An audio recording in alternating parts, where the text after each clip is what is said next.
Hi everyone. You ever have one of those weeks where not everything has gone according to plan? Well, this last week, not everything has been going according to plan. This next 3 weeks are a little busy for me. I have a business trip followed right by Harvard Business School for 2 weeks, and so I have lots of things I'm trying to figure out for that. I'm a little behind in just about everything. But the snakes did come in, so we're going to take a closer look at those right now.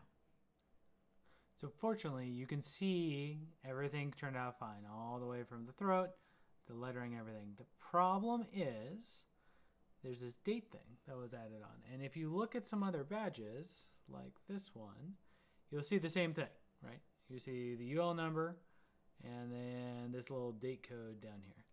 So they moved it around onto different ones and they ended up right here, unfortunately. Now, if we flip it over here, we can see some good stuff. So the C panel came out great. The names on it came out great. The challenge stuff came out great. The little Texas star, perfect. So very happy with how all that turned out. I am, of course, hiding a few things. So overall, I'm very happy with the quality of the badge and how it turned out, even with the little tiny defects that we have on the front. I will be live streaming as I solder 20 of the badges to send over to our sponsor cPanel, and I hope you can join me on that. Now, some people have been asking, what are you going to be doing at business school? Are you going to keep putting out videos at that time? And I think I'm actually going to step it up a little bit and try to do something really quickly every single day.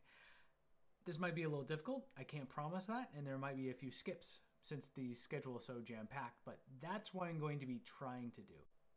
So with that, be prepared. Snake badges are coming your way.